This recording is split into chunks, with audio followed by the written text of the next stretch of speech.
Hello, this is the next in the series of examples on how to solve stoichiometry problems. We have done a simple stoichiometry problem and a limiting reagent problem using the conversion of gold sulfide into gold. Now we are actually going to perform it and calculate what kind of percent yield we can get to compare what we calculate we can produce versus what we actually get when we work in the lab. So the question would be something like this. In this case, I've taken the numbers from the limiting reagent problem I just did. So if you have watched that video, you know where these numbers come from. Otherwise, you can go back and do that one to see where I got these numbers. So in a process to isolate gold from a gold sulfide ore, it was calculated that 3.130 grams of gold could be produced from 3.89 grams of gold sulfide. When the reaction was actually performed in the lab, 2.486 grams of gold was produced. What is the percent yield of this extraction? So the one thing you need to know is the formula for calculating percent yield.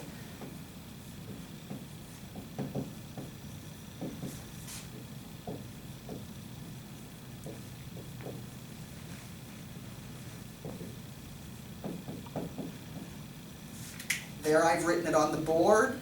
You know it will always be on a cover sheet on exams in my classes, or you can look it up in the textbook. There's plenty of places where you can find this equation.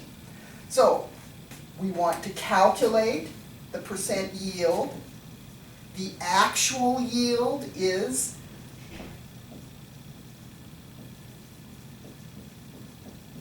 the amount you measured to produce when you actually performed the experiment.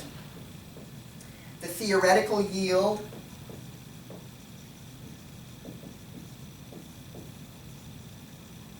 is the amount you calculate from the stoichiometry. So we need to look at the numbers we are given over on the board.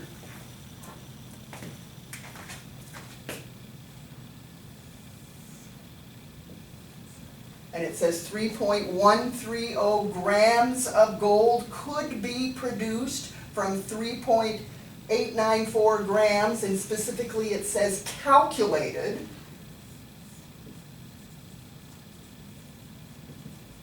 So if it's a calculated amount, it's a theoretical yield.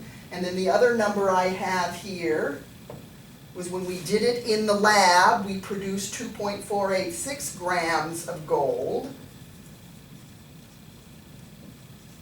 So that's the grams I measured, and so this is going to be the actual yield. So now all we have to do is take those numbers, put them in the equation. So my actual yield is the amount I made in the lab. My theoretical yield is the amount I calculated.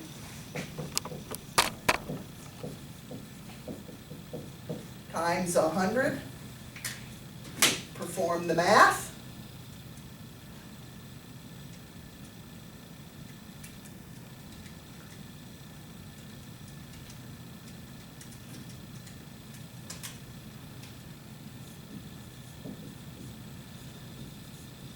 And I get a percent yield of 79.42. And that is how you solve percent yield problems. Thank you.